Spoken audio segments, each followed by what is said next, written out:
Hello and welcome to the Dask tutorial. This is Parallelizing Scientific Python with Dask.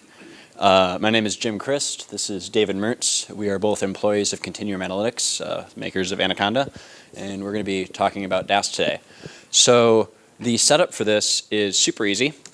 You need to go to that URL and click the big blue button, and that is it. And this is going to drop you into a notebook environment with a cluster set up behind it, and everything should just work. Go back to the Oh, yeah, sorry. Hang on.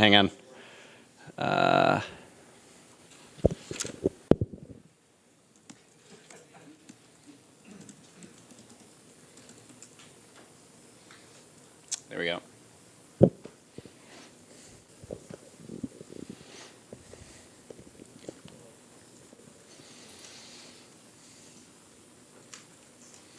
When you get to a notebook password, it's PyCon 2017. This was recently used for PyCon, and we didn't change the password.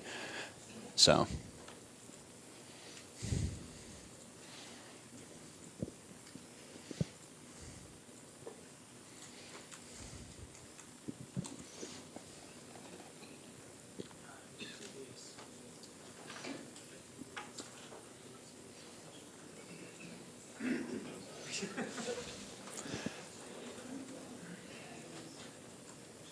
By a show of hands, how many people have the notebook environment already up?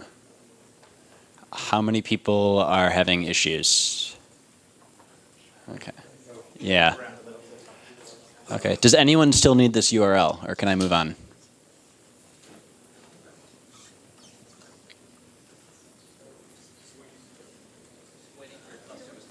Okay.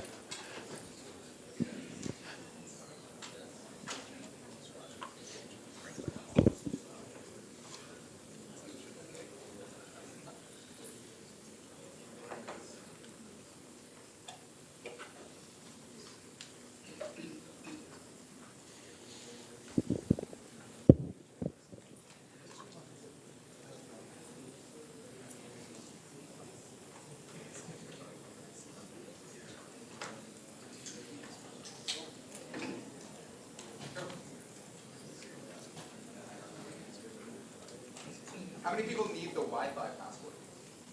Okay, good. No, I only got it 5 minutes. So. Yeah. All right, yeah, perfect. Does anyone else have problems on Firefox? Is it not redirecting? It's getting this connection's not secure thing, Oh. which I think is probably the interaction with the local network, but I'm not quite sure. Oh, you were using that? Do you have the information to connect to the Wi-Fi here? Yeah. Okay, give that a try. Who else is still having action?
For those of you that are stuck at the spinning up cluster page, it might just take a couple minutes or so for everyone to get spun up. All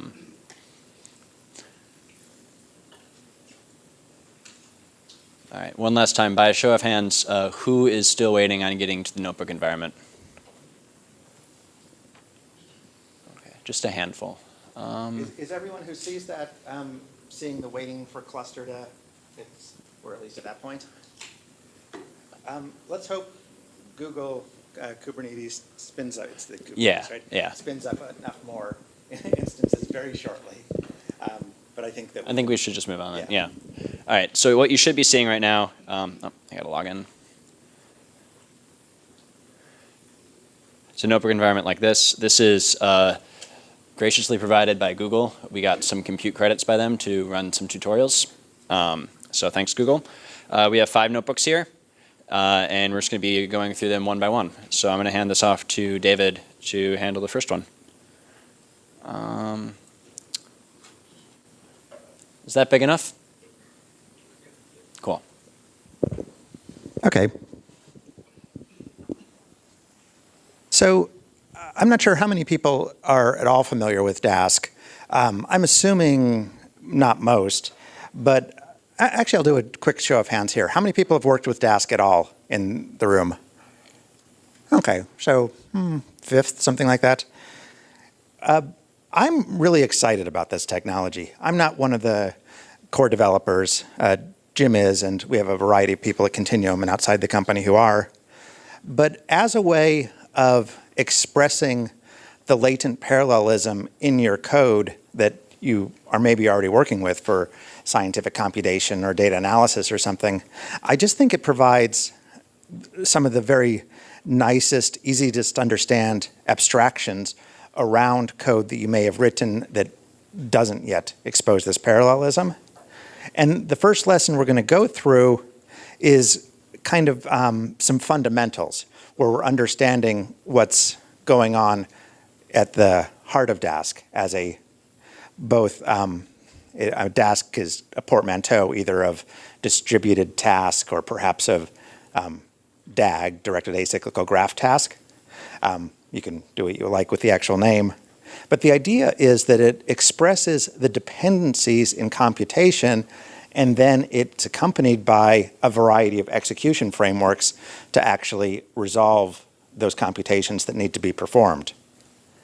So at this, in a sense, the lowest level, what we're going to look at the beginning is a part of Dask called delayed, which simply lets us delay a particular computation and then put it into this graph of things that need to happen.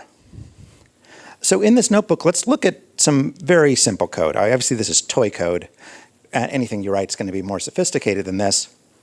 But here is a straightforward sequential computation that we're doing. We've defined a couple functions which arbitrarily take a little bit of time. You can imagine they take a little bit of memory resource or something too. We could arrange that. And then we do something with those.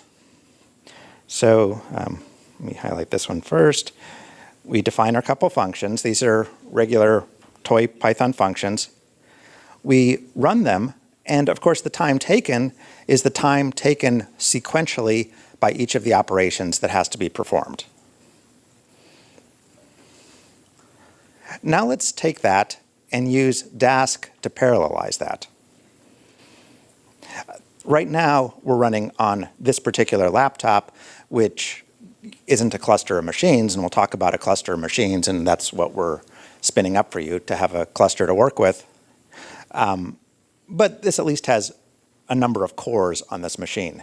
I think 8 cores on this particular machine. So we can re-express our same computation just by wrapping things in this delayed call. So here's our same computation we have above. X, Y, and Z are defined by calling some functions and then using those data values of X, Y, and Z. But rather than using the simple functions, we'll wrap those functions in this call to delayed. So we're going to, at some point, take the increment of the number 1, but we're delaying actually doing that. And likewise for the other operations. So we'll define that, and that happens instantaneously in a couple microseconds, because no work has actually happened here. When we want to do the work, we have to call compute on whatever particular variable we've bound a potential result to. So in this case, we see that we've computed it, and it's managed to happen in 2 seconds rather than in 3 seconds. Not a huge speed up, but it's a pretty simple computation. One thing you might notice, I'm not sure if there's any examples in this notebook or in the others, but you see what we're doing is we're just taking some function, wrapping it in some transformation. Well, that's what you call a decorator. And if we had wanted to, we could have written these functions as decorators. And then we would automatically build in this. So perhaps we would have written our functions in the first place that way, but we can also transform them later if we want to, or to give them a different name and so on. Since I'm holding a mic, I have to do one-handed typing. So let's take a look at what is that z thing that we calculated by calling zcompute. That was this delayed object. This isn't any concrete result. It is something that knows how to arrive at a result if you decide to call compute on it. Let's take a look more visually at what's going on with that. This is an expression of the various computations that need to happen. So we need to do some increment operations. Those would become some results. Those would be added. Those would produce a final result. This is a very simple graph, but we'll see much more complex graphs later in this tutorial. One thing that isn't right here right now, but I kind of like to show off, is there's actually, I mean, it could be some weird, complex, hard to deal with data structure that's maintaining this graph, but it's actually not. It's just a almost dictionary. It was literally a dictionary, and oh, sorry, that's Z. Okay, it's this slightly funny thing, a shared dict, because we're going to deal with it in multiple cores and so on. But let's just take a look at what it is as a regular dict. Which I have to type correctly with one hand. And you see that this is all the computation is.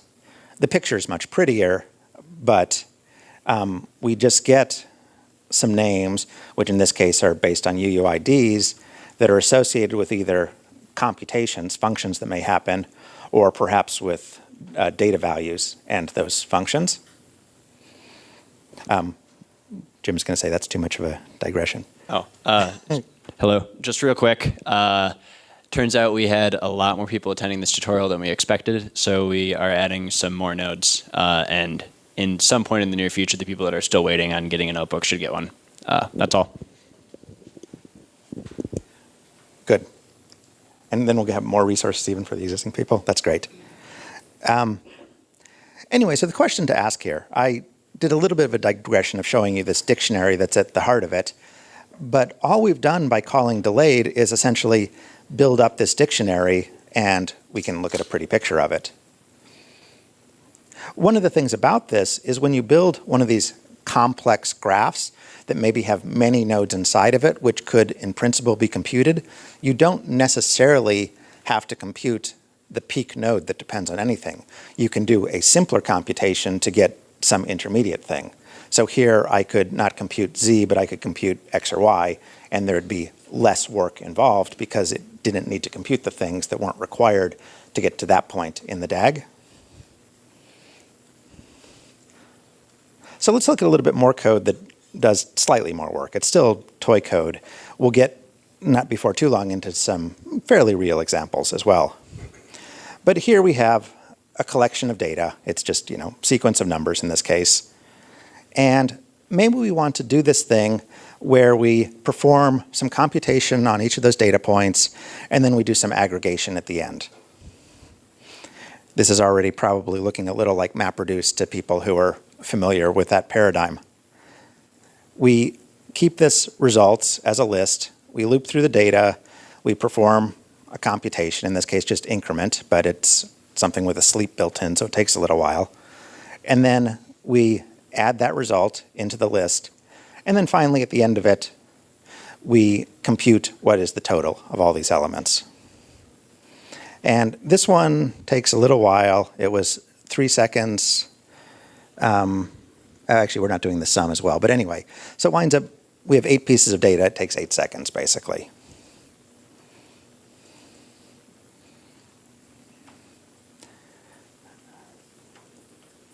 And then the particular answer that we're looking for is 44. I assume you can mentally go through and increment each of those numbers, then take the sum, and that's the answer you'll get. But now I'd like you to try writing this code in the delayed fashion we saw just above yourself. I think that just if we take 5 minutes, people should be able to do it. It's a very similar pattern to what we saw up here, delaying this simple code. But we're going to transform the code in my cell 13 into some deferred code in this new cell of yours.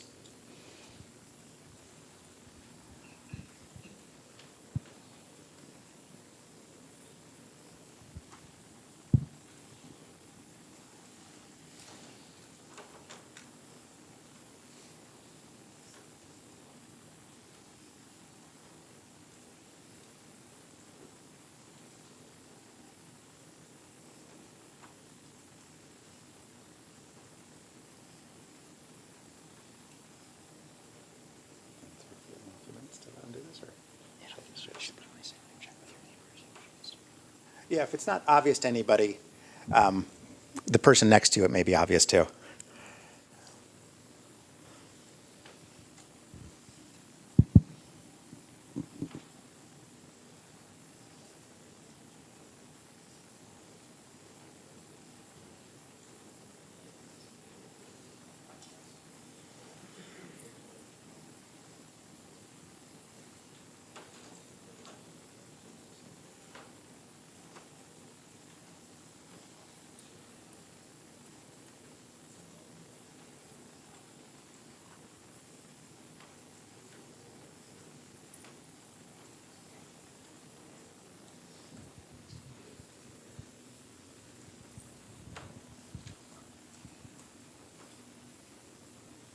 How many folks have come up with a solution here? Enough that I'm going to go ahead and show it. In some of these notebooks, there's a little fold away with this button that shows proposed solutions to a variety of the things that we do. So I'm just going to copy this into another cell to actually execute it with apparently a couple extra new lines. And so what we're seeing here is this code looks a whole lot like the stuff above. We're still just looping over, but we're delaying doing each of those increments. And we're also delaying, as it happens, doing the sum on the things that we've accumulated into the modified collection.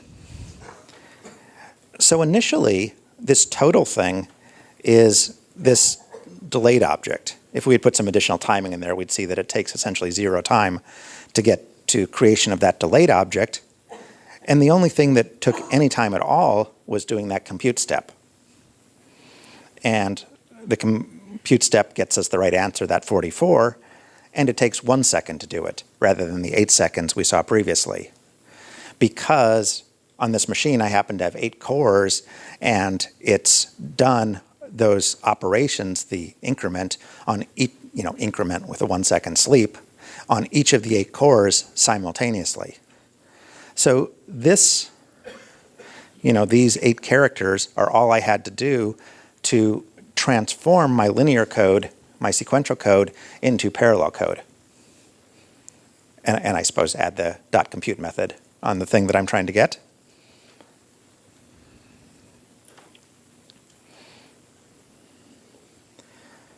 Let's do it a little bit with a little more flow control than we had in that simple example. Here's a couple more functions. They're also very simple. One of them, we're doubling a number. The other, we're checking whether something's even. So this is what we're going to be using for the conditional check. We have our data again. And where's the sleep in here? The sleep is in the doubling. But maybe we want to do something slightly different depending on some data value. I mean, that's almost universal programming paradigm. So we're asking if it's even, then we're doing one kind of operation. Otherwise, we're doing a different kind of operation. And then we're appending the various results. And this is going to take another 8 seconds, I guess. It seems like it's running longer than that. We lost 2 seconds. Why did we lose 2? Anyway, that's the time order that we're talking about. Because the double and the increment both had this 1 second sleep to simulate some operation that actually took some time to do. So now let's do the same thing we did before, but try to transform this little bit of code into something that is going to take advantage of all of our cores using this same Dask delayed mechanism. And again, we'll just take 5 minutes to do that.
So probably you want to start with copying the code that was there before because we're modifying it in some systematic fashion.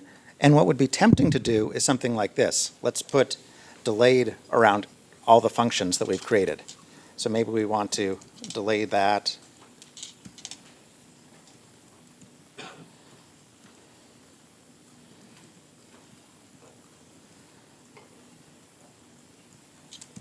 And delay that. And delay that.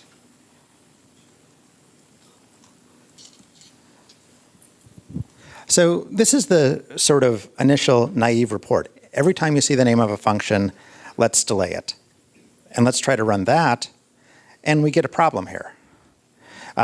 We have a type error. We have to scroll down a little while to get to the real problem here. But the idea here is that if an object is delayed, it doesn't have a truth value. It's neither true nor false because it hasn't evaluated to anything yet that might be true or false. So we have to make a little bit of adjustment to that completely simplistic approach. Namely, this thing that's the conditional, we really want to know the answer right away with that. So we're not doing a deferred operation, we're doing an immediate operation to check for the evenness of a given number, and then it runs fine.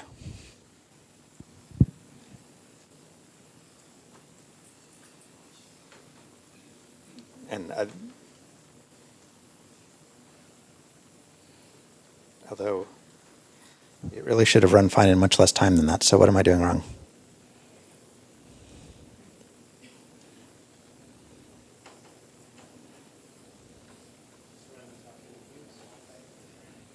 Well, we haven't actually computed anything here. We've just called the, let me interrupt that and try it again.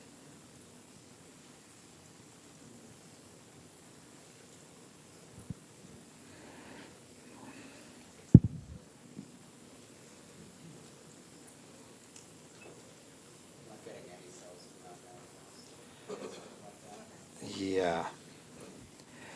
Any insight, Jim, into what's wrong with our cluster?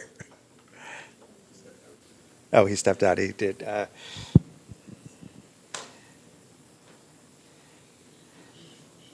So this is not good for my example, but this is, I think, trying to spin up some nodes, and they're all not doing anything. What's that? There's little reason to, actually.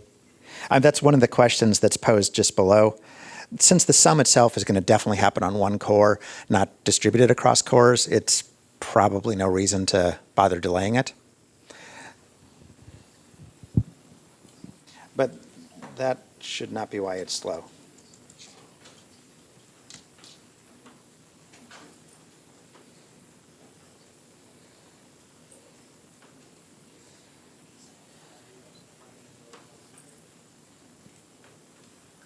Is this working for anybody else, or everyone else is sort of frozen as well? Yeah. Let me see if I.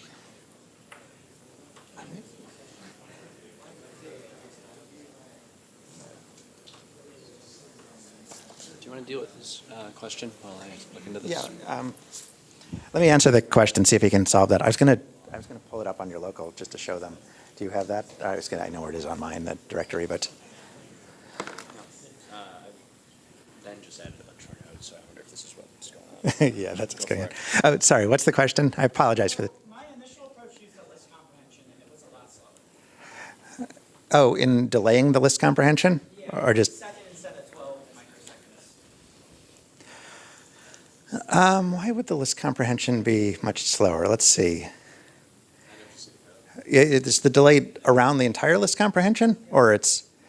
Well, so then it's still one atomic operation that's being delayed. Yeah. I mean, if you put the delayed inside the comprehension, then it would create a comprehension of a whole bunch of delayed objects, and that would then give the opportunities for parallelism. Still frozen-ish?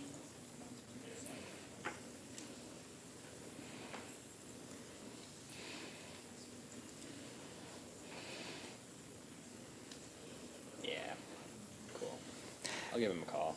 Do you want me to pull it up locally? Yeah, can you pull up just the local copy? So, live demo, apologize for the glitch, but Jim's just going to pull up on his computer the local copy of the same files, and I'll demonstrate what I'm talking about so you can at least see it, even though our cluster is not behaving well. Go for it.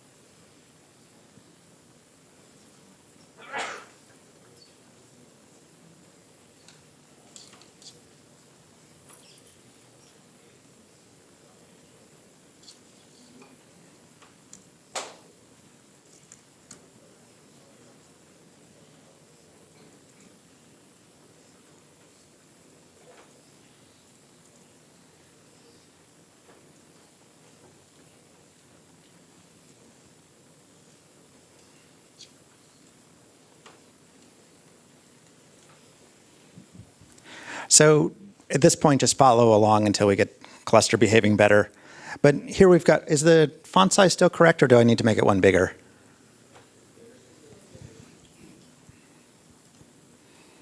Does that look good for folks?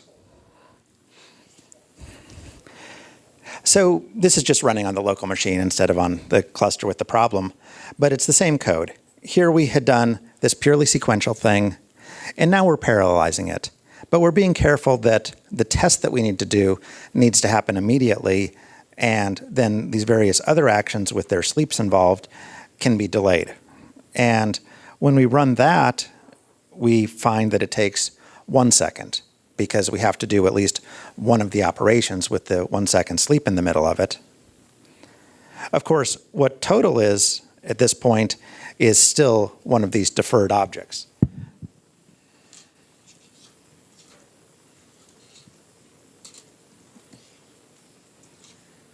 It's not an actual number, but how long would it take then to compute the number? That's going to be 2 seconds. So we're saving a bit there. 1 second to do the evaluations of 8 is-even operations, and then 2 seconds when we can parallelize the various doublings and increments. And taking a look at what that picture looks like of the graph that we've created, we see something with a bit more interesting parallelism in it. We'll get to some ones soon that are much more complicated than this. Okay, real quick there. So we had a lot more participants than we expected, and so we had to start up soon more nodes, and what happened then was Kubernetes rebalanced and killed everyone's notebook session. So if you can go back to the initial page, let's get that up here again. Go back to that link, just close out of everything you have right now, and click the blue button and log in again, and everything should just work. Okay. So I guess you're going to have to just go through and run your cells from the top again when that happens, right? Mm-hmm.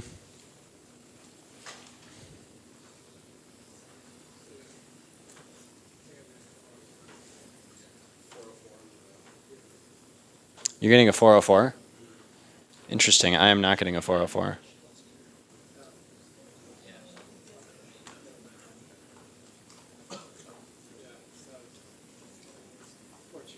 Oh.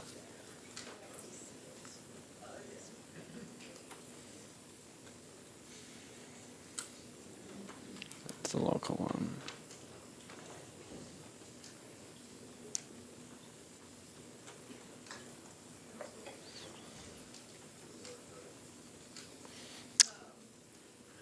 Has anyone gotten through the waiting for your cluster to start screen? Okay, cool. It's just waiting for everyone else. I'll let you continue locally, and at some point you should be respun back up. So some of you will be able to do the next bits because you've spun up and some won't. But, okay, so yeah, I'm looking at my local copy. And I'm just going to show you doing this on my local machine, which is, 1 CPU with 8 virtual cores. And we'll get some of the parallelism here because I just want to show you some of the code without having too much more of a delay.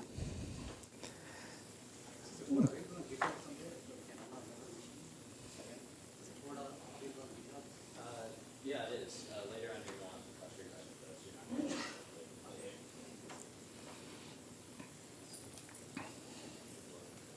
Just by a show of hands, how many people are back up?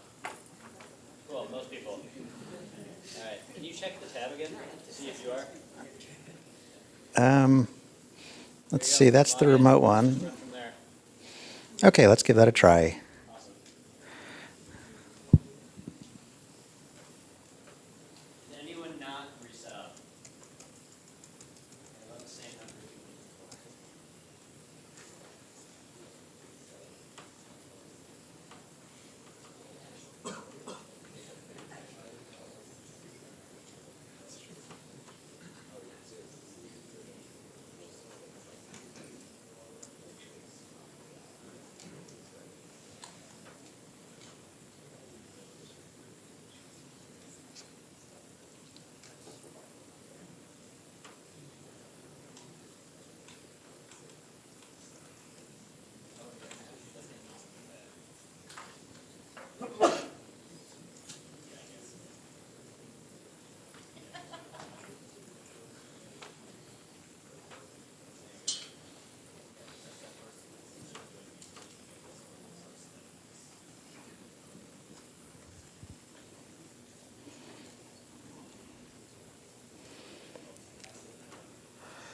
So in the notebook, there's a few things that it asks you just to think about. I think I've mostly answered those, but it says, why can't we use those delayeds for float control?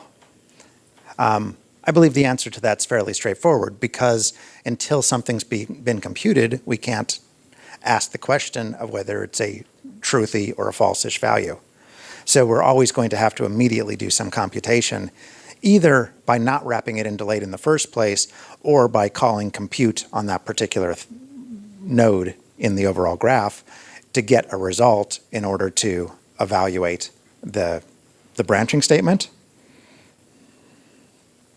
I showed you the example where we actually did delay and we get that exception where there's no truth value associated with the delayed. And one of the people in the audience asked this question about delaying sum. Well, it works. It's this particular node in our graph of computation, but since the sum is happening on one node, no matter what, it's kind of indifferent whether we actually bother delaying it, because it's a global operation. Yeah, let's do that. So let's not bother delaying the sum, which we'll do as so.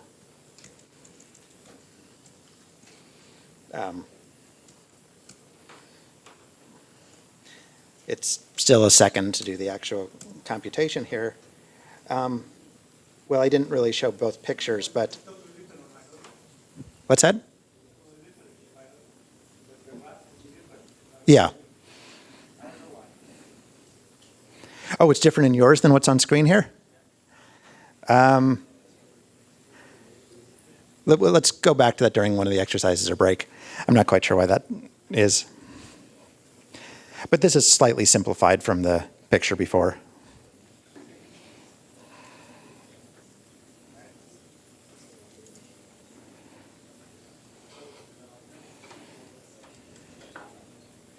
Did you reassign sum? No, I don't think so.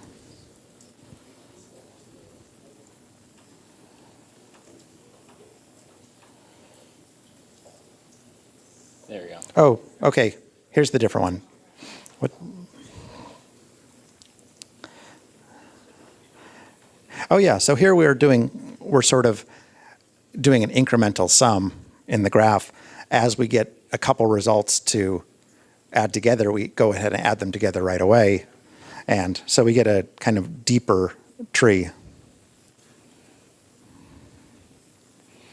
But I think the time was still the same.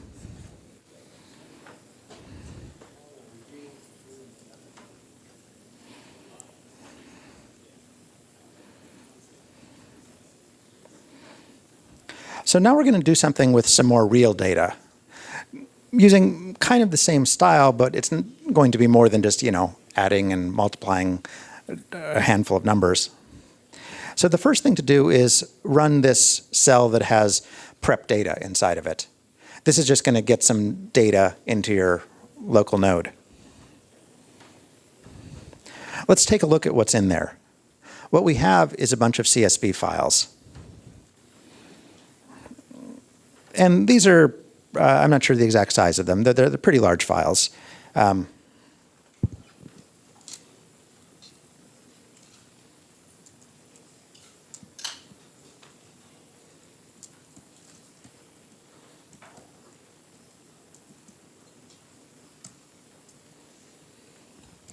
That's 22 megabytes each, it looks like.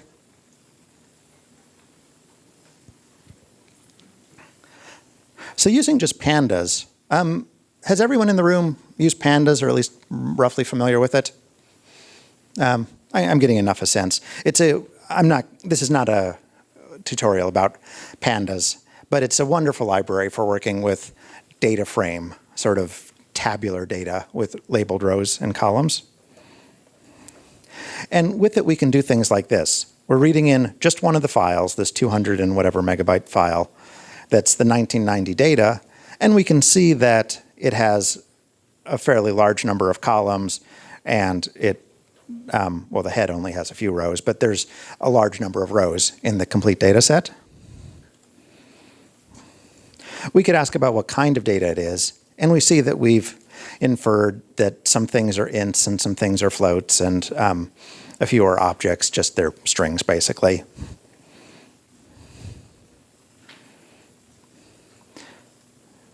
We might want to know how many distinct airports are covered here. So this is the origin. So it's airplanes that are flying out of Newark and LaGuardia and JFK that are in our particular data set here. And here, remembering, we're just looking at one of those 10 years.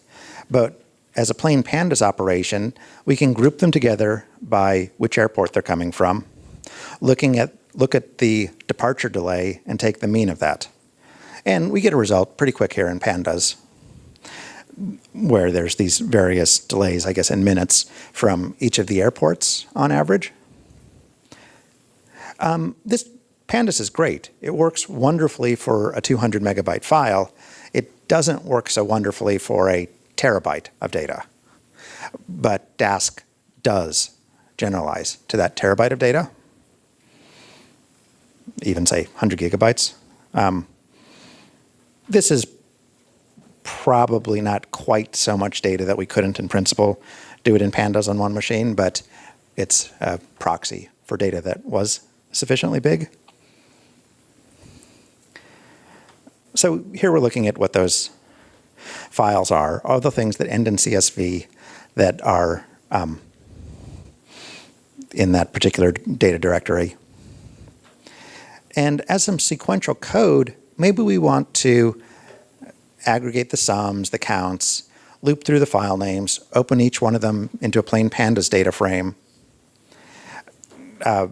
group them together by where they originate, find out what the average departure delay is within each of the 10, in this case, files, and then finally do some computation at the end where we get the same kind of thing we did before, but this is the cell that actually takes a while to do. We're opening up each of the 10 different Pandas files, doing some grouping and aggregation within each of them, and eventually getting to an answer, which I probably should have run in advance because I think this is going to take about 3 minutes. But while it's thinking about it, trust me, in another 2 minutes, it's going to get to the answer where it's going to show something basically just like this. It's going to be a Pandas series that has as rows the several airports, but it's going to be across all the years. We'd like to express that instead. So basically, it's this code throwing in some delayed operations where they are appropriate. So let's give that a try.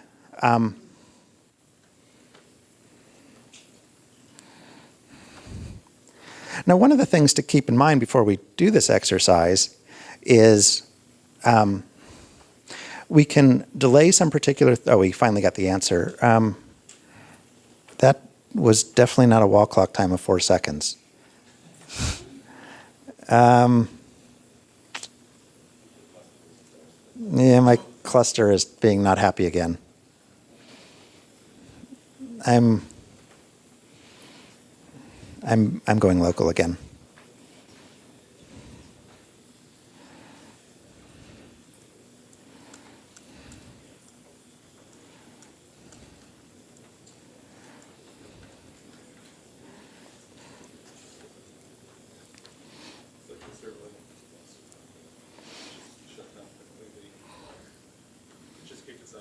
It kicked it out of it.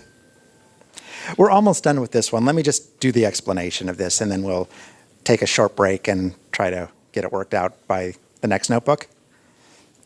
So this is more realistic. On this one machine, the sequential code, opening each of the Pandas files, each of the CSV files into a Pandas data frame, collecting some intermediate aggregations, then aggregating the aggregations manually in the sequential code is taking us this 6.5 seconds. And we're getting answers like this. So we can parallelize that. We can delay pretty much anything using this delayed operation. So for example, maybe you were working with NumPy and you were creating a range of numbers. Well, you can delay that operation. But then when you have this delayed thing, like this X right here, you can do any of the operations that are supported by that object type, and those in turn just make a more complicated task graph, but those are also delayed operations. So you're able to express the same sorts of things that you're accustomed to with NumPy arrays or Pandas DataFrames or other kinds of Python objects, and it just happens that behind the scenes there's a delayed object there rather than a concrete value. So here y is, whatever it is. It's adding one element-wise to each of the things in X and then taking some slice out of it and then summing the stuff from the slice. And so this line of code won't need to change whatsoever, and the subsequent 50 lines that do various things that are indirectly derived from the X array won't have to have any changes whatsoever, just as long as one of the inputs into it is one of these delayed objects. So you can do something like this. We're delaying the creation of the array, then we're doing some operation, which actually results in a Y that's delayed. We could call compute as a method on the Y, but we can also call compute on several objects at once, and that will avoid needing to duplicate computations that are used in the graph of more than one of the things that we're trying to get the result for. And in this particular case, the min-max was those numbers.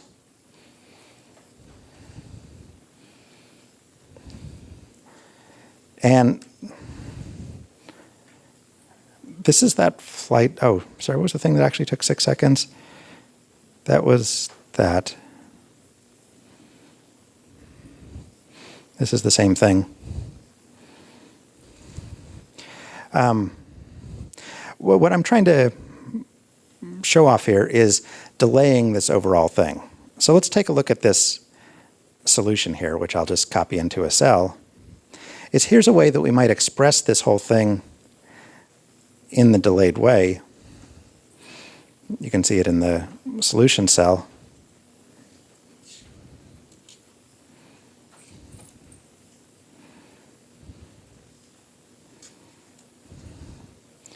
We might delay reading in the CSV file.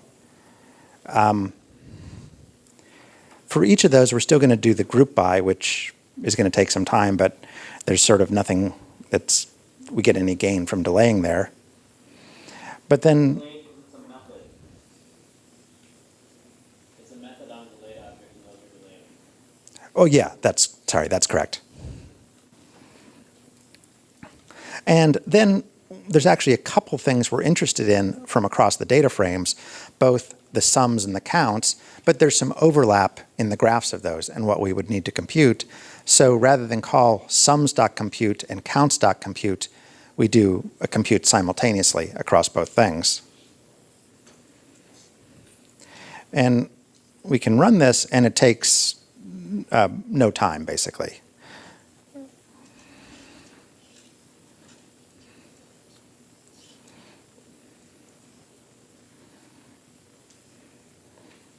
Actually, well, 2 seconds. I guess the mean is already realized.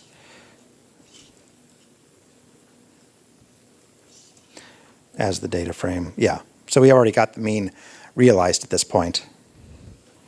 But we went from 6.5 seconds to 2 seconds because we're parallelizing the several reads of the different CSV files.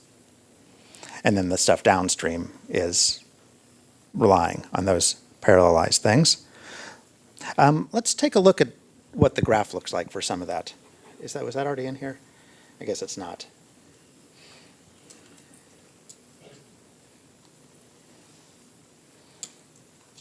So let's visualize what goes into making the sums. The sums is already concrete. Okay. Oh. What sums is, no, it's already the data frames. Sorry, why is that the case? Oh, sorry, we used the exact, I used the exact same name here. Let me vary it a little so I retain the original names.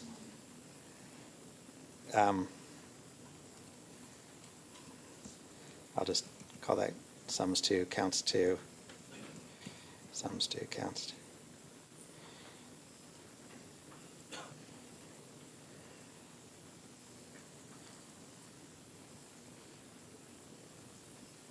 So there's what I wanted to see. I reassigned that name sums in the initial code, but I could have used a different name like sums2. And you see that what sums is this list of different delayed objects. If we wanted to visualize what's going on there, we could do, well, a couple things. We could take sums, just the 0th thing, and visualize that. And we see that that's a pretty linear thing that's going on. Or perhaps we would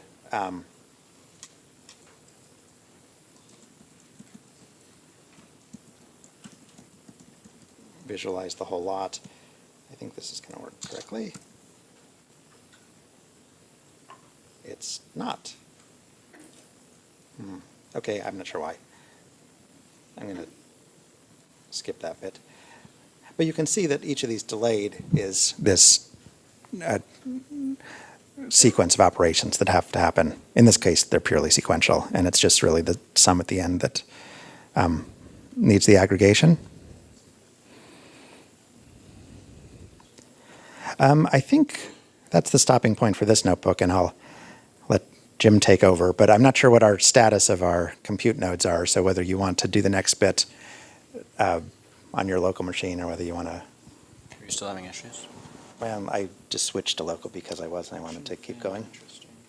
Just refresh back to the original page and it's working.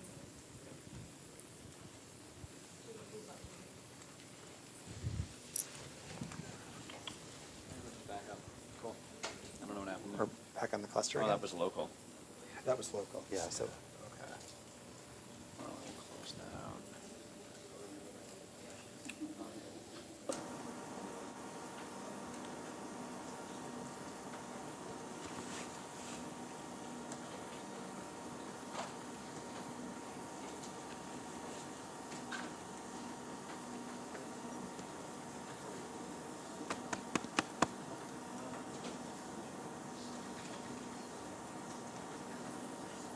I'll just run from here.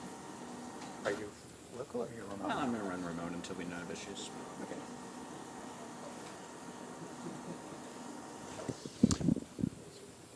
Cool. This seems to be back up. Show of hands, how many are having issues?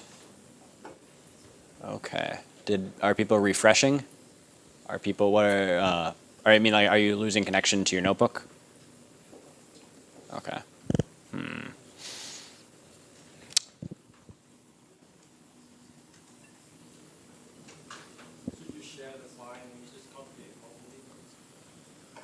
We might want to do that. Let's see.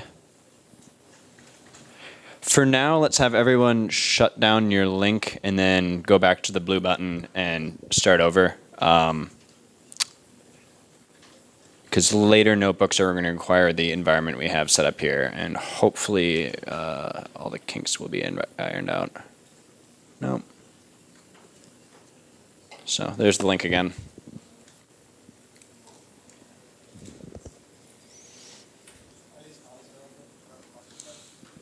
Say again? Are the files available on our repository? They are, but later notebooks require the distributed cluster that we have set up.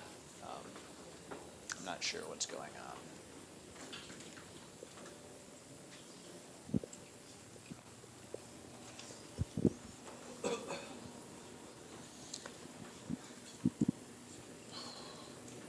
Well, in the interest of time, I'm going to move on, and hopefully things will work out. I'll check back in about 10 minutes or so and see if people are having issues.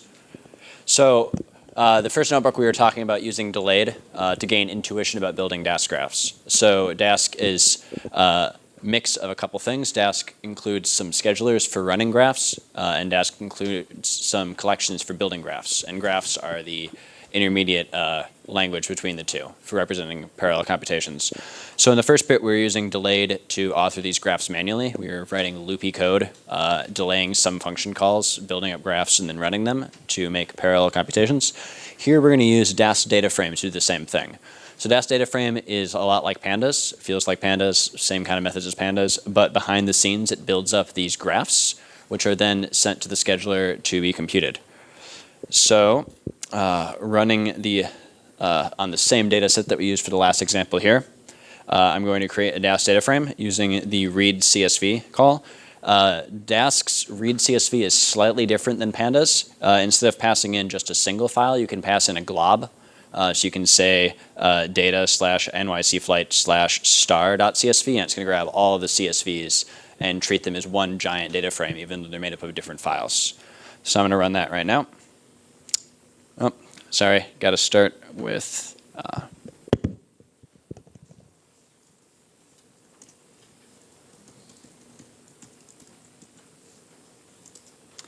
since I restarted my environment, I had to reset the data. If you restart and didn't, you're gonna have to run that again too. Cool. All right, so now the data is extracted. This is not an actual Pandas data frame. We haven't actually read any data from disk yet. We haven't done anything. This just creates a graph representation that shows how to build that data frame if we decided to call compute on it. So right here we can see we have the headers. So all the different column types, departure delay, origin, and then we have number of partitions. So we had 10 files. Each file here is a different partition. Dask is just a collection of Pandas data frames partitioned along the index. We can call head. A Pandas head method grabs the first 5 rows. So if we call that,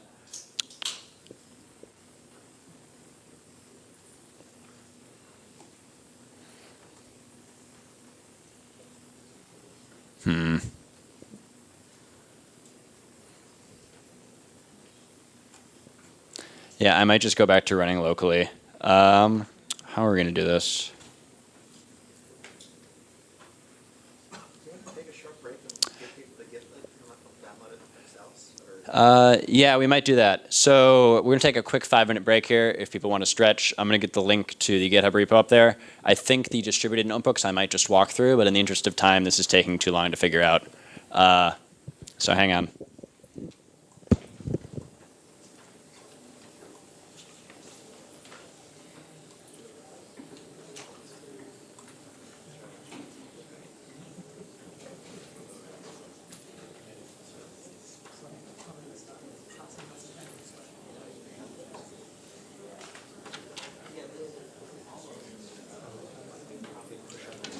YAML file that should cover.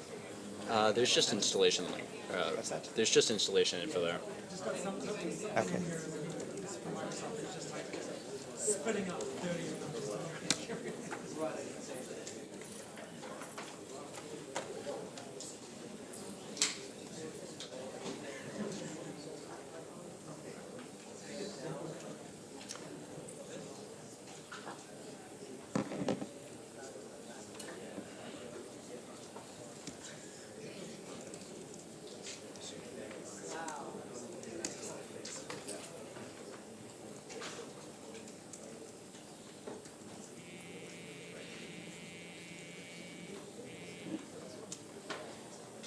Hey.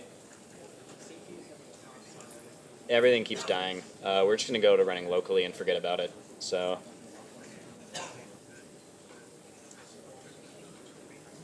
Yeah, I think people might have been refreshing, which would make sense because it was, we were having issues. So I'm just going to go back to running locally. No worries. Yeah, don't worry about it. Things will work out. Cool. Bye.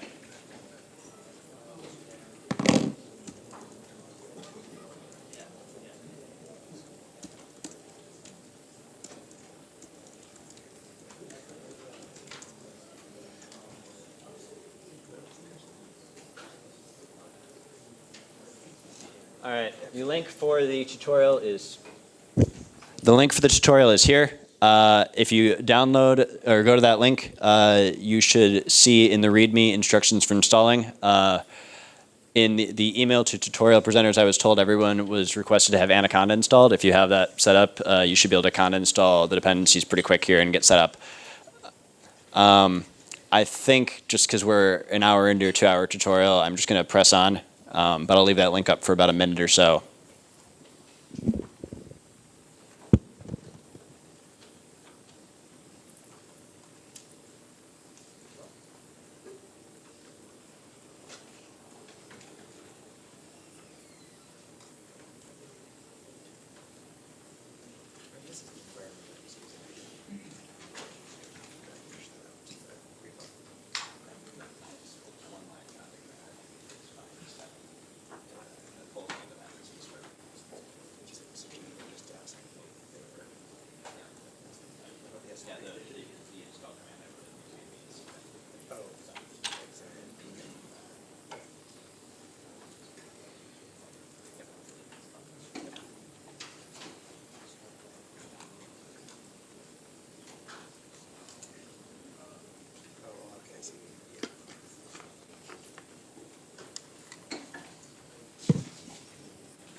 So the question was, does Dask provide speedup if you run on a single machine, correct?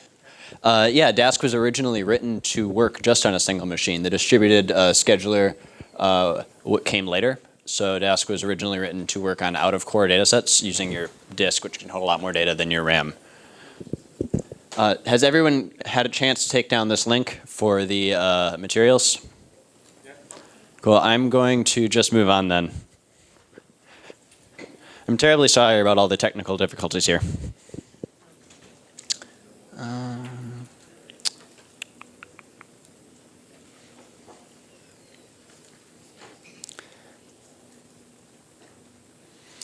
All right, so running back to where we were before. So we get the first 5 rows after calling head. So this is, if you remember, this is a Dask data frame. This is a delayed object. It has a graph backing it saying how to actually compute the data frame. We haven't done anything until we call methods. The head method in Pandas gets the first 5 rows. The head method in Dask gets the first 5 rows and computes them. So here we actually can see the first 5 rows of our data set. The tail method gets the last 5 rows. Let's see what happens if we run that. And we get a big error. And so this is one of the caveats about using Dask. This is such a common question that we decided to cover it. So Dask reads CSV samples the first certain number of bytes from the first file. And it tries to infer all the data types from that. So all the D types, if it's an integer, if it's a string. And sometimes in your first, let's say, 1,000 rows, you might have a field that is an integer the whole time. And in the 1,001 row, it's suddenly a float. And if Dask infers the data types wrong, it will error at compute time. So what happened here is that in our initial call, Dask inferred a couple of columns to have different D types than they actually had. So down here, we fix that. We specify the tail num is actually a string. The first couple rows, it was just numbers. Elapsed time is a float. And we're also going to specify that the canceled column is a Boolean. And if we call tail now, this should work fine. So computation is Dask DataFrame. Previously in the last notebook, we specified everything out manually using delayed. The Dask DataFrame builds these parallel task graphs for you without you having to actually build them yourself. So you can write things that look a lot like Pandas code, but behind the scenes they build up these parallel calls. So here I'm going to call max on depth delay. So we're going to get the maximum departure delay, and then I'm going to call dot compute on it. This is the same as the dot compute method on delayed objects you're using before.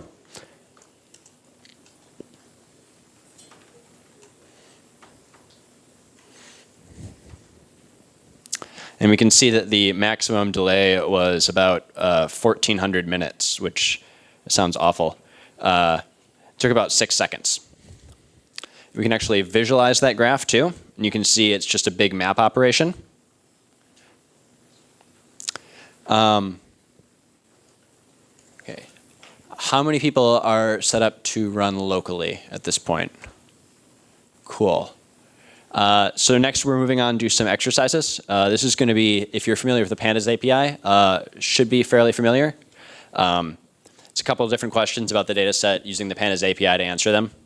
While you are working on that, we'll give about 5 or so minutes to that. I'm going to walk around and help people get set up. Raise your hand if you need help.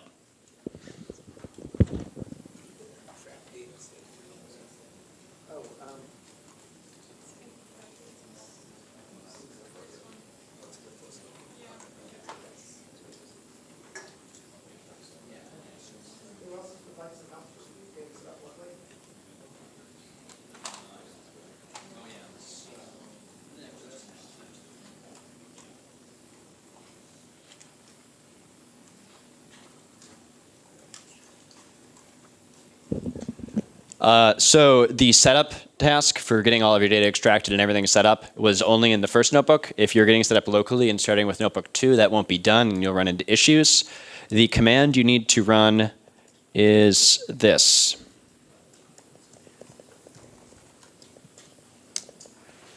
So just add that to one of your cells and run it before you do everything else.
All right, I'm going to start walking through the solutions to these. Sounds like most people have had a chance to at least try some of them.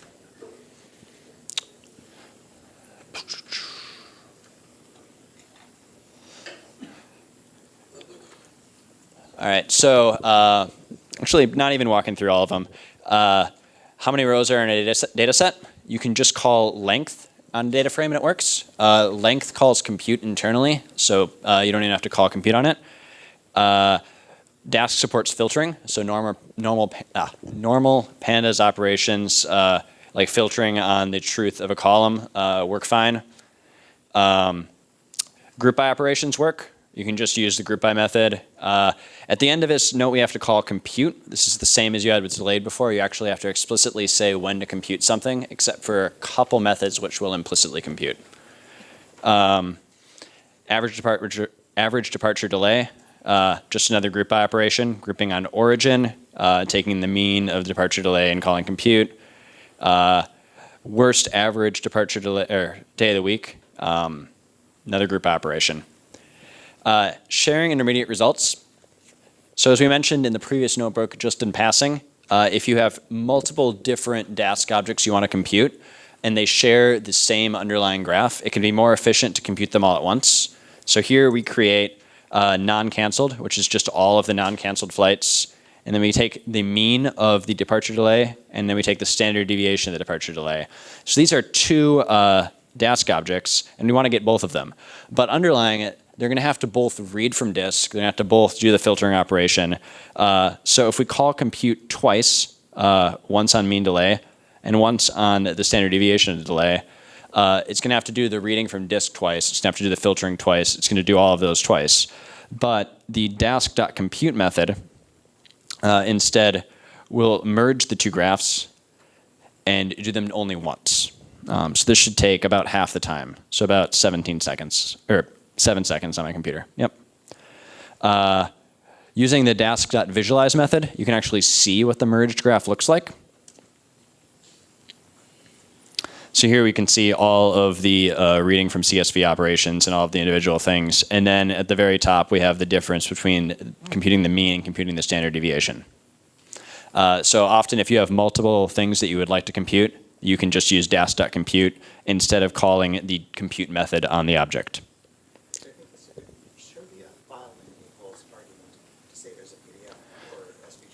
Yeah. So he mentions sometimes these graphs can get large. Actually, sometimes it's not even graph is the underlying library that draws these will bog down if the graph is too big. But for larger graphs, it can be nice to specify the file name. So you can just say file name equals something and pass it to a file, and then open it, as a PNG or something. All right. So our data set right now stores timestamps as integers. If we actually look at the CRS dep time column, just taking the first 10 rows, you can see this is supposed to be 340, but it's stored as an integer. We'd like to convert that actually to a pandas date time object so we can work with it as a time series. So to convert these timestamps of scheduled departure time, we need to convert them to time delta objects in pandas, and then we can add them to the date column that we already have. Unfortunately, Dask doesn't already have the toTime delta function, so we're going to need to build this ourselves. So in pandas, we do it this way. We'd get the date for the same number of rows, so I'm going to call ahead on that just to pull those out. And then we would take and we'd slice off the hours bit from the integer and convert that to a time delta. We'd slice off the minutes bit from the integers, and we'd convert those to a time delta. And then we just offset the date by the hours and minutes of each row. And so you can see right here the date and time for all of the flights that we had for that 10 row sample. So as I said, Dask doesn't currently implement this method. This hasn't been added. But we provide a lot of escape hatches for adding in custom code that you might want to run yourself. So for things that either aren't in the Pandas API or our Pandas API methods we haven't added already. So in this case, we're going to use map partitions. You can look at the docs right here. So map partitions is a method on a Dask DataFrame object. It takes in a function and some arguments, so you can pass in arguments or keyword arguments after. So in this case, we're going to convert that Pandas code we wrote above to run with the Dask DataFrame instead. So here we're slicing off the hours. This is a Dask object. And then we're going to call map partitions on it, pass in Pandas to time delta with the unit hours. And then we're going to do the same down here for the minutes with the unit minutes. And then we're going to add the offsets here. Running this is still just a Dask series. We've built up a graph behind it expressing how to do this computation. So if we were to add to time delta to Dask, this is exactly how we'd implement it using map partitions. And then you can look at the first 5 rows of our Dask data frame and see that, yes, indeed, they were converted to datetime objects. So now we're going to have an exercise. We'd like you to rewrite the above to use a single call to map partitions instead of 2. So currently, we're creating these Dask objects, calling map partitions on them, and eventually creating a departure timestamp. This creates a lot of extra tasks in the graph. It'll be more efficient to only call this once. So if you can rewrite the above to be just a single function, call map partitions on it once to get the output. I'll give you about 5 minutes or so to do that.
All right, show of hands, has anyone figured this one out? Okay. Would anyone like more time, or should we just move on? I think we're just going to move on. So looking at the solution we have, we've taken the code we had above in Pandas right here, and it's pretty much just copy-pasted down into a function. So we just create on the individual data frame, which at this point, map partitions, when the function actually gets called, that'll be a Pandas data frame object it gets. And then we pull off the hours, time delta, minutes, time delta, and add the offset, just as before. All right.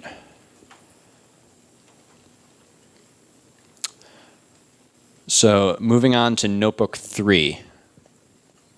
We're going to be talking about schedulers. So far we've just been building graphs and then running them without really talking about what actually does the running. So Dask provides a couple different schedulers for running these task graphs. We have the threaded scheduler, which is what you've been using so far. It takes the graph and runs it in a thread pool. We have a multiprocessing scheduler, which does the same thing but does it in a process pool. And then there is a synchronous scheduler, which just runs everything in the main thread. And there's benefits of using each one. There is also a distributed scheduler, which we'll talk about in a bit after that. So, as I said, we have multiple schedulers, threaded, multiprocessing. Dask.git is the serial synchronous scheduler, which is really useful for debugging.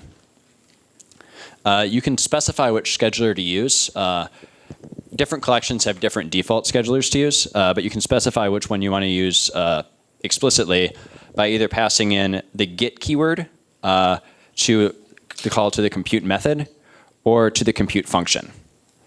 You can also set things locally or globally using dask.setOptions. So here we've wrapped this call to compute in a context manager, specifying the multiprocessing scheduler. And so that's going to use multiprocessing. Or you can just set it globally to always use it. So I'm going to import a couple things. Create the same data frame that we did in the past one. This is a Dask data frame. We'll create an example computation, figuring out the largest departure delay. And then we'll call compute using first threads.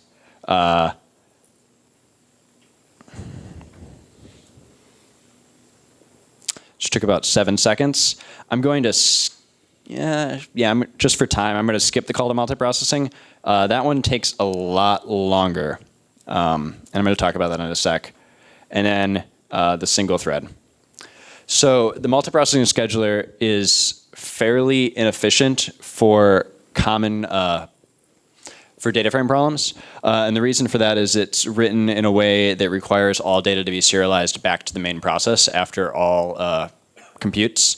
So it works really well for a different collection called Dask bag, but not so well for data frame. And the going advice is to, instead of using multiprocessing, to use the distributed scheduler instead locally, which I'll be showing in a second.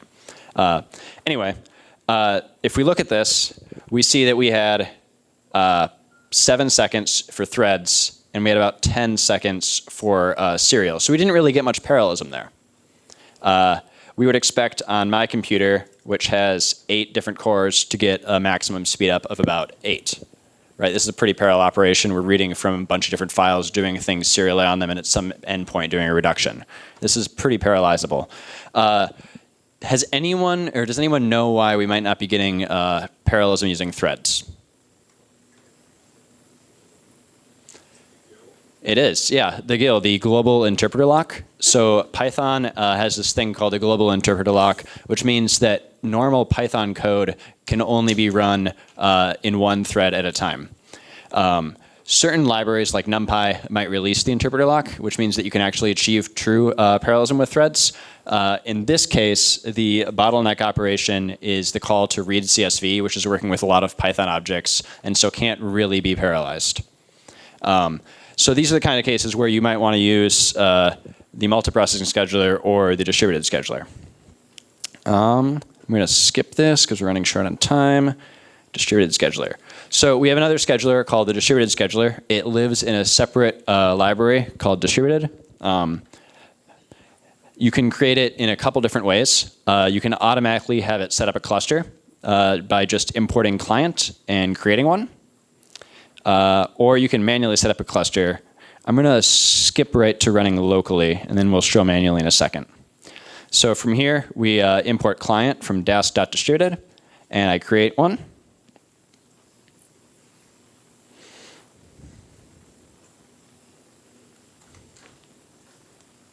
Cool. So right here, we have a distributed client. This is the address of the scheduler. It has 8 processes, and it's running on 8 cores. By default, this will create the same number of workers as I have cores. As I showed above, I have 8 cores on this machine, so I have 8 workers. Before I run this, we're just going to open up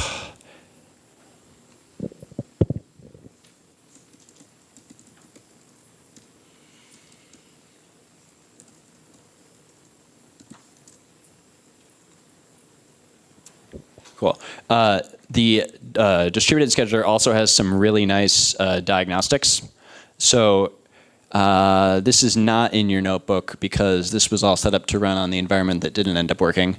But if you go to localhost :8787/status, you should be able to pull up the diagnostics page yourself. Anyway, I'm going to call compute on the same computation we had before. Remember that this took 7 seconds using threads and about 10 seconds running serially. And if we watch the status page, we can actually see what's going on over here. So each of these rectangles is a task. So this is a call to reading pandas read CSV, some get item calls. If we zoom in,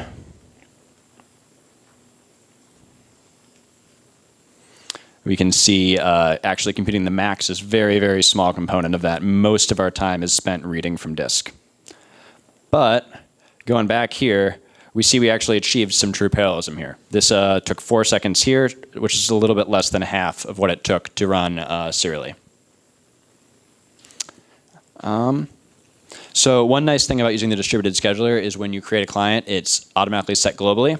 So I don't actually even need to pass in Git. I can just call .compute, and that's going to run distributed. Let's see. So we can also set up a distributed cluster instead of having one automatically set up. Instead of using actual distributed, I'm just going to set up a local cluster on my machine just to demonstrate.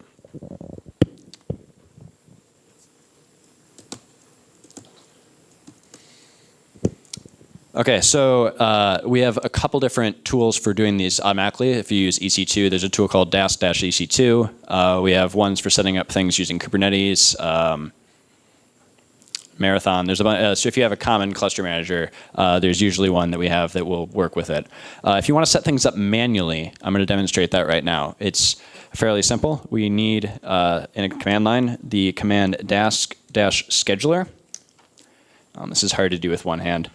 So you create a scheduler. It's going to print out some stuff. One of the things is the scheduler address.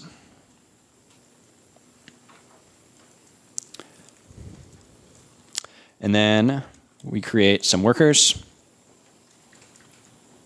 with the dask-worker command. One of the things you pass in is that same scheduler address.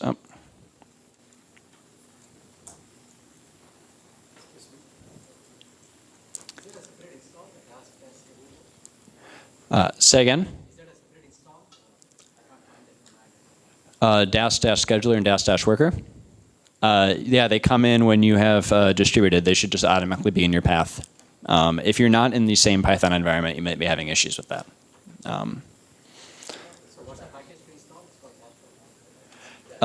Just distributed. And if you follow the install instructions in the repo, you should have it. Anyway, one of the things you pass in is just the scheduler address, and this creates a worker. So if you have multiple different nodes, calling dash worker on each node should have the same effect. And then to create the client, you just pass in the same scheduler address to client. So we can see that this is, by default, worker, called a worker, creates a single process with as many threads as you have cores. So in this case, I connected to the scheduler I just set up on the command line, which has one worker process with 8 threads. And then we can actually, compute on that one too. Oh, none of this applies anymore because we're not actually running distributed. What can I do?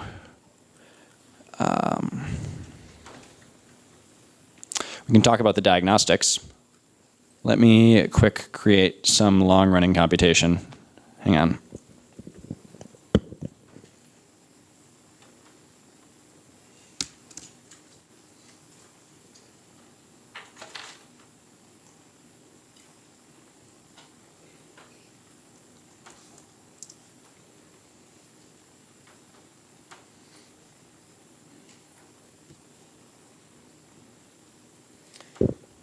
Okay, so if you're running locally, skip the little bit where we talk about using a distributed scheduler. So the one cell that I had edited before, this whole bit, and we can just move down and everything should just work. So skipping the what happened here, all of that, just going to diagnostics. So I have right here the diagnostics page. And for the local scheduler I've created, and I'm going to call largest delay.compute, and we can look at it. So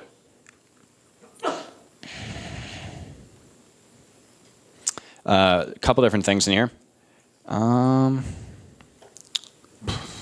This is really frustrating.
Cool. All right. So looking at these plots, the top one right here is the number of bytes stored on that worker. So after everything ran, you can see it cleared back down to 0. The worker has nothing in memory at that time. Over on the right, you can see the task processing. This plot right here is a task stream. Each rectangle represents a single task. They're color-coded, so all of these yellow ones are all pandas read text. And then down on here, this is time. And progress, which won't really see if we run that again, if we can catch it. You can see progress bars for each of the different tasks. So walking through, in the interest of time, I'm just going to pick one of these. Group by computation here, so group by origin, figuring out the mean departure delay. You can go back over and look at the different operations. Again, pandas read text, which is reading a CSV from disk, takes most of the time.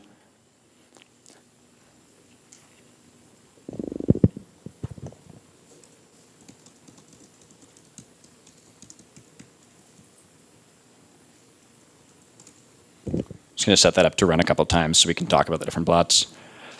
Up here you can see we have all the intermediates stored in memory. They get cleared out every time.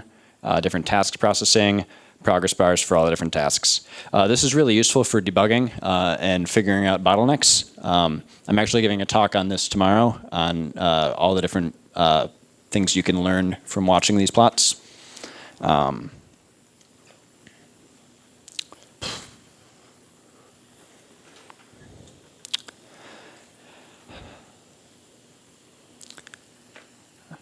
All right.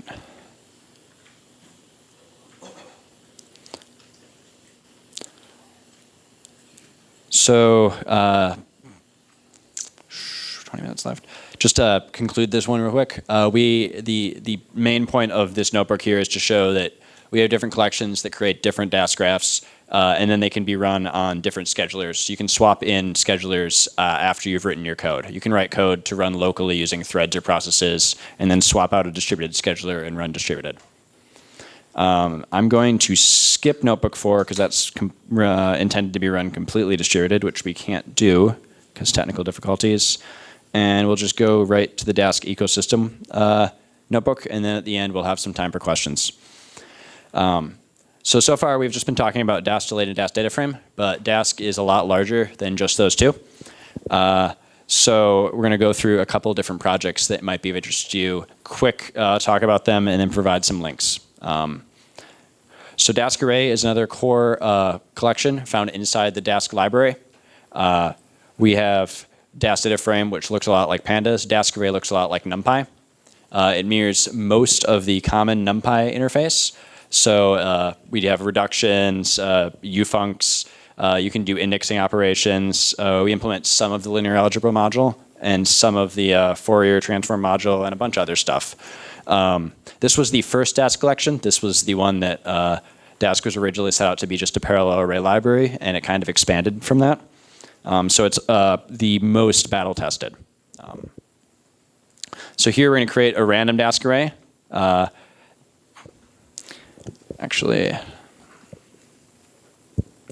Creating a random Dask array. The DA namespace, Dask array looks a lot like the NumPy namespace, has a lot of the same things you'd expect. So creating a normal one. One thing we specify that we wouldn't specify for NumPy is a call to chunks. So like Dask DataFrames are split in different partitions along the index, Dask arrays are split into different chunks along different axes. So here we have a square 2D array, 10,000 by 10,000, split into chunks that are 5,000 by 5,000. So there's going to be 4 different chunks. We can perform matrix multiplication, compute the mean of that. If we look at the graph that built up, because again, this is a lazy collection. So like Dask DataFrames, we haven't done any computation yet. We've just built up a graph. It's a lot more complicated than the one for a data frame. Arrays in general, the graphs look a little more complicated. And then we actually call a compute on that, and you'll get your answer. For more information on that, you can go to the Dask array docs, which are linked right here. Again, the docs page is a good place to start for most of this.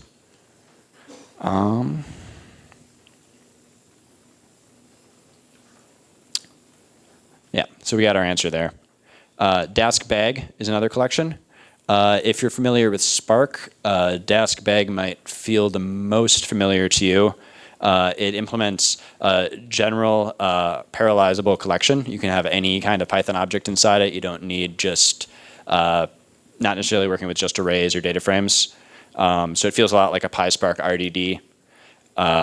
Implements methods like map, filter, fold, group by, whatever. Here we're going to be loading some JSON data. This is a common use for working with Dask bag, is working with unstructured data such as JSON.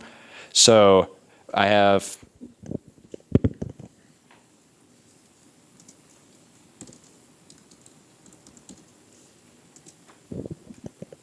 right here a directory of same as the flight data before JSON, and we can read it in using Dask bag read text. This is going to be splitting the line delimited JSON into multiple partitions. You can take the first row to actually see what it looks like. It's a string, so single line from line delimited JSON. And then you can do things like maps. We can map JSON.loads across all the rows, pull out the columns we actually care about, and then you can convert it to a Dask data frame. So a lot of the Dask collections play well together. This is a common use of bag, is to do some pre-processing operations. Then you might want to convert it to a different collection that might be more efficient. Pandas in general is going to be more efficient than working with general Python objects. So here we can see we've converted our Dask bag into an actual data frame or Dask data frame object, and we can take the first 5 rows. As I mentioned before, we have several different tools for setting up clusters. So instead of doing things manually or setting up a local cluster, you can also use one of these. Dask EC2 is one for spinning up clusters on EC2 with a single command line command. Dask Kubernetes, same thing for Kubernetes. We have ones for Yarn, Marathon. Anyway, the docs are all linked here if you wanted to check that out later. Recently, we've been working on some work with machine learning. There's a couple different ways to use Dask with machine learning workflows. One of them is to use the Dask distributed joblib backend, which is a recent addition to how joblib works. You can just import Dask or distributed joblib and then specify the parallel backend with the parallel backend context manager, and then the normal scikit-learn code. I'll make that slightly smaller. Will be parallelized internally. There's a couple caveats about this. One is that lots of the scikit-learn estimators currently specify which backend they use. So you can't override them with a different backend. Work is being done right now to fix that. And this really is only efficient for data that, or for work where the compute to data size ratio is high. So where the data you might be serializing to your different workers is small, but the work you're going to be doing on it is large enough that the time spent to serialize it is worth it. But in general, this is a nice way to parallelize computations. The demo we always use for this is using grid search, where you're serializing some small arrays, but you might be doing lots of different fits on them. And that seems to parallelize fairly well. Another one that is implemented is Dask Search CV. This is a direct Dask implementation of scikit-learn's grid search CV and randomized search CV classes. They're just drop-ins. You just change your import and everything should just work. For certain workflows, these can be more efficient because we can find repeated computations. So for example, if you have a pipeline with multiple steps and you're going to be fitting across each different step, we can avoid refitting step A for every single call to fit for the pipeline in general. A couple other ones that I don't have examples for. Dask GLM is a new library implementing generalized linear models using Dask. So if you're used to doing logistic regression, this is a Dask implemented one.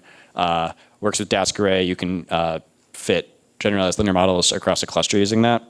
Dask XGBoost and Dask TensorFlow are libraries for setting up and working with XGBoost and TensorFlow respectively across a cluster. And then there are several libraries in the larger PyData ecosystem that use Dask under the covers. So Xarray is one you might be familiar with. It's created originally for working with climate data science or climate science sets, but in general it's just a labeled ND array library. Can actually use Dask to work on large out-of-core and parallel computations. Scikit-image uses Dask behind the scenes to parallelize image filtering operations optionally. Recently, Airflow added a Dask distributed backend, so you can run your Airflow workflows using Dask distributed to send them across a cluster. And Datashader is a new plotting library that uses Dask to optionally parallelize its code too. Anyway, I apologize for the technical difficulties. If you want to find me or David afterwards for one-on-one questions, but we also have about 10 minutes or so right now for questions here. Just start. Yes? Could you compare Dask and Spark? Actually, so the question was, can you compare and contrast Dask and Spark? Haha. So this is such a common question. There's a slide for it. So Dask and Spark are fairly similar. They are intended to do similar things. Spark is great for ETL and database operations. It's got a SQL interface. Dask does not have a SQL interface. Dask is intended to mirror more of the common Python interfaces, so like Pandas. Spark is pretty fast. It plays well with the existing Hadoop's ecosystem.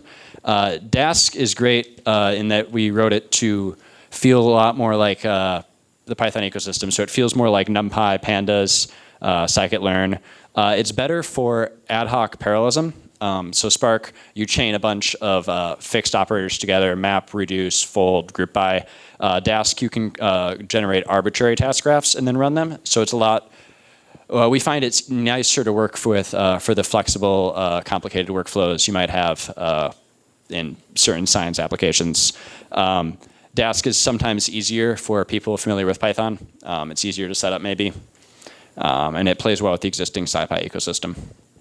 If I can add just a tiny bit to that, the benchmark stuff that I've seen, certainly Spark and through PySpark and Dask fulfill somewhat of the same kind of ecological role. Generally, Dask tends to do better on heavy numeric distribution. Are you going to? I don't want to say that. They're both good at different things. Well, I was going to say Spark does better at more text processing things. Are you also disputing that one? No. I'd just stay away from benchmarks in general. Okay. They're both good at different things. Other questions? I'm sure I understood about the sentences here. Not sure I understand in the distributed cluster comment here on the note. You said you have distributed cluster already set up on your machines. So that was for the environment that did not end up working out. There was a distributed cluster that was set up for all of you to be using, and then everything failed miserably. So it doesn't relate to you working locally on your laptop. So my question is that, say I just open a EC2, AWS EC2, or since we're in Microsoft Azure Cloud, and then I take all this code and can run it over there, or?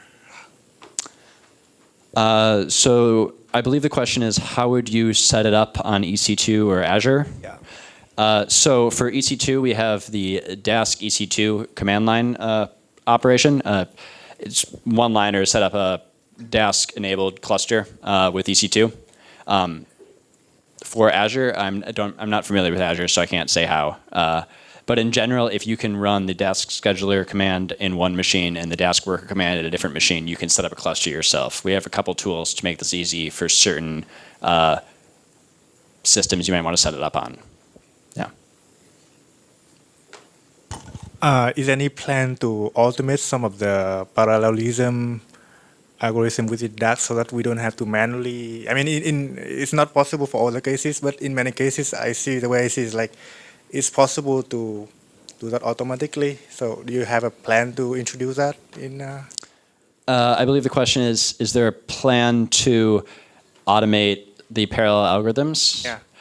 So for the common collections, Dask DataFrame looking like Pandas, Dask Array looking like NumPy, most of the common methods and functions you'd want to use are already implemented. There's a handful that we've missed. Usually that's an oversight on our part. We've tried to implement everything that's easy and several of things that are hard. Some things don't parallelize well, and we might have skipped those intentionally. We don't want people writing code that does work but does end up being very inefficient. But in general, if you're doing things that fit the common interfaces of NumPy and Pandas, what you're trying to do is probably already implemented. And then we have things like Dask delayed and a couple escape hatch methods for Dask DataFrame and Dask Array to allow you to parallelize your own existing code, which might not fit one of the library interfaces that already exists. Next question.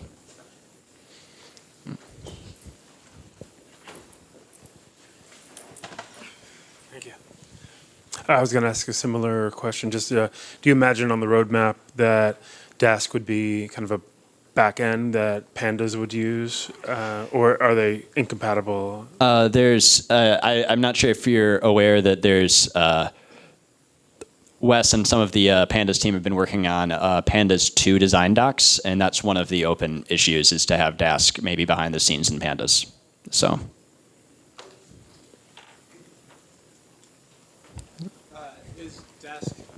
How does Dask work with things like Luigi or Celery in terms of the workflow? I believe the question is, how does Dask compare to them? Or if it's used.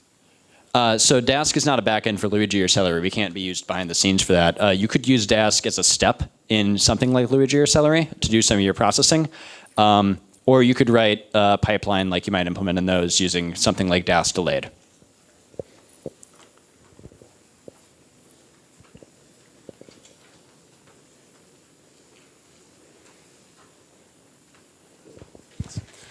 So you're saying that there's a possibility for Pandas for Dask to be behind the scenes? Is that maybe? I mean, everything is in planning stage right now. I can't say yes or no. Sure. If something like that were to take effect, how would that affect some of the other libraries that are built on top of Pandas, like say stats models, for example? Right. I mean, would you still be able to? For example. I have no idea. This is all future work. I will say, since you mentioned stats models, there's some awesome work done by a Google Summer of Code student last year that recently allows parallelizing stats models behind the scenes. And because they use JobLib for that, you can then use Dask to parallelize stats models behind the scenes. Sweet. It's cool. Thanks. I guess I was there. What's like the largest kind of a commercial kind of a cluster of Dask that's known to be operating? Say again. What's like the largest cluster of or distribute? Like how many nodes is one like running a commercial type of application? I'm not sure if I can say exactly. We've benchmarked with hundreds and hundreds of nodes. I think at one point we had a 1,000 node cluster up for benchmarking.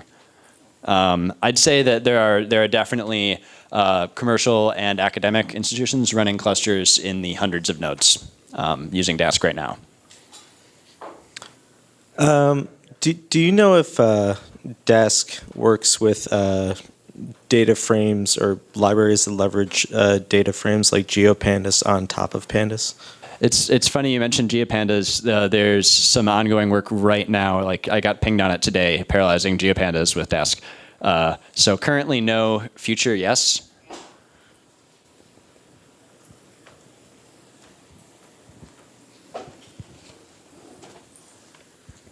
Maybe another question about the supported backends. Are you supporting the classic HPC systems like Slurm, Torque, where you have to specify wall times and memory requirements for each of the jobs, or would that require some tinkering from the user side?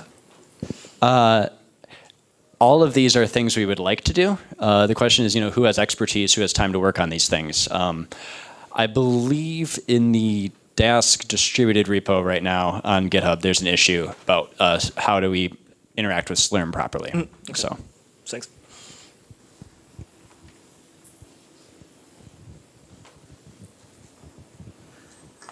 Any more hands? anyone else?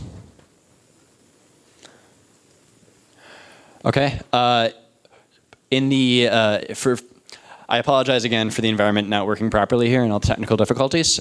You have the link to this tutorial for a larger and more in-depth tutorial. There's in the Dask repo, let me pull this up right now. In the Dask org, there is a repo called Dask tutorial, which is intended to be downloaded and run locally. Walk through on your own time.